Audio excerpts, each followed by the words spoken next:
Assalamualaikum warahmatullahi wabarakatuh. Anak-anakku yang soleh dan soleha, how are you today? I hope you are always healthy and happy.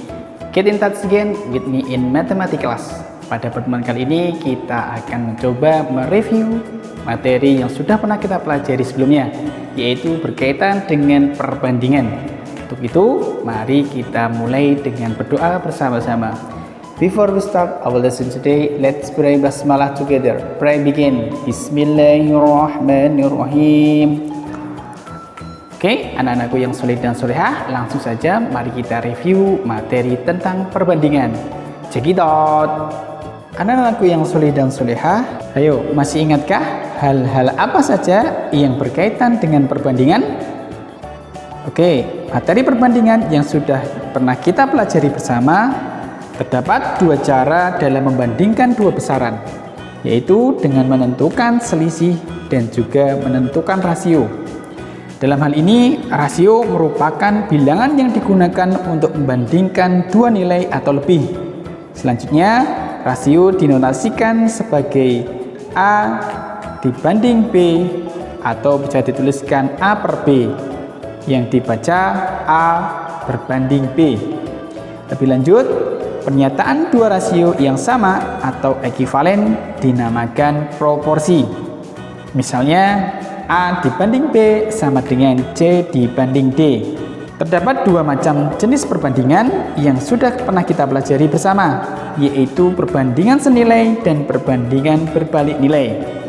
Di mana perbandingan senilai, pada sepasang perbandingan senilai, misalkan A dibanding B dan P dibanding Q, jika besaran pertama yaitu A bertambah nilainya menjadi B, maka besaran yang kedua yaitu P juga akan bertambah nilainya dengan perbandingan yang sama menjadi Q.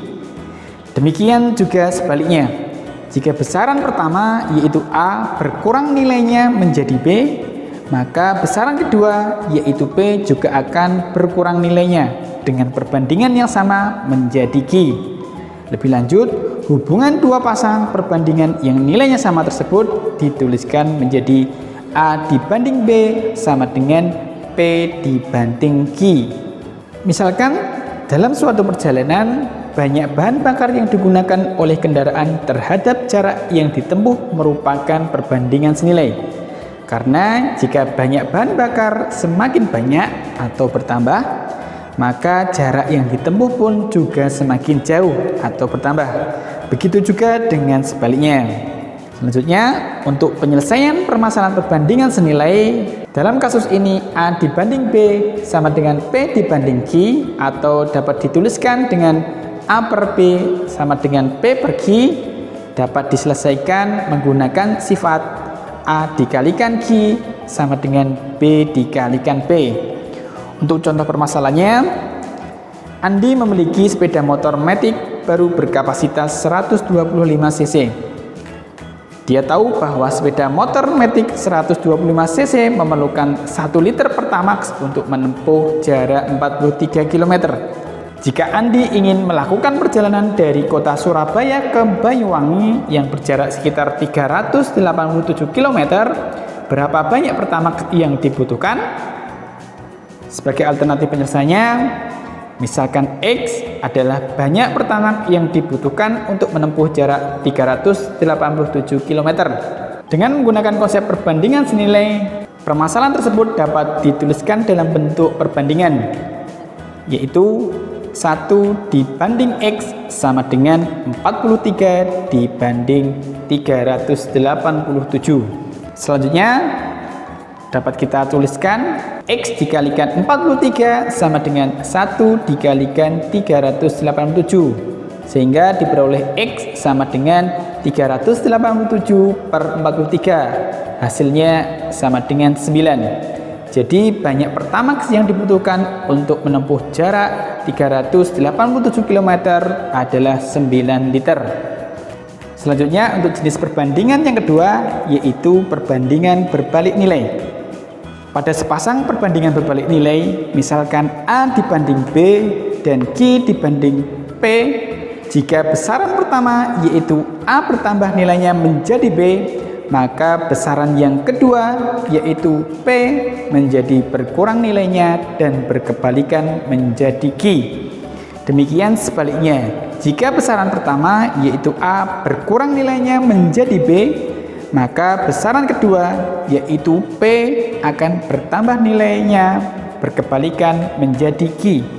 Lebih lanjut, hubungan dua pasang perbandingan yang saling berbalik nilai dapat dituliskan menjadi A dibanding B sama dengan Q dibanding P. Misalkan dalam suatu perjalanan, kecepatan kendaraan terhadap banyaknya waktu yang diperlukan merupakan perbandingan berbalik nilai. Karena jika kecepatan semakin bertambah, maka waktu yang diperlukan akan semakin sedikit atau berkurang. Begitu juga dengan sebaliknya. Sama halnya dalam suatu pekerjaan, banyak pekerja terhadap waktu yang diperlukan merupakan perbandingan berbalik nilai.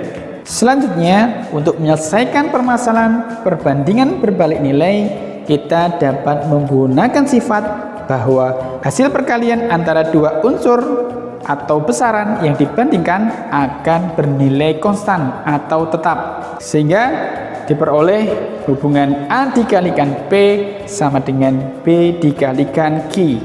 Sebagai contohnya, suatu pekerjaan dapat diselesaikan oleh 12 orang dalam waktu 20 hari.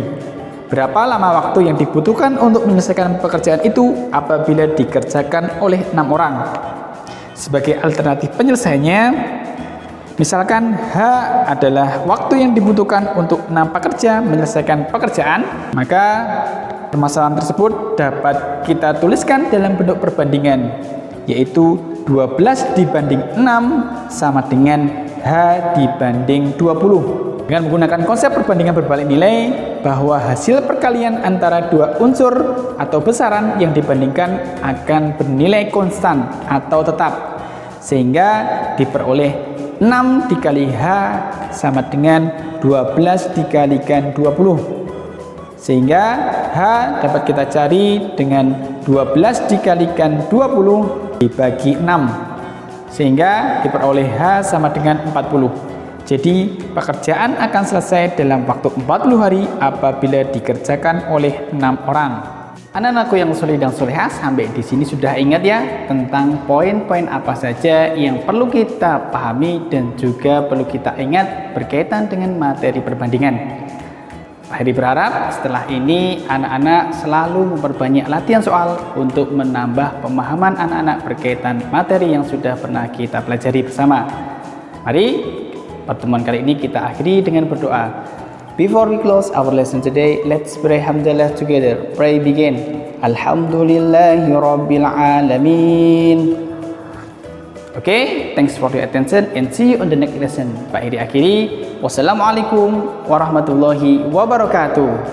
Di teladan semua anak itu hebat.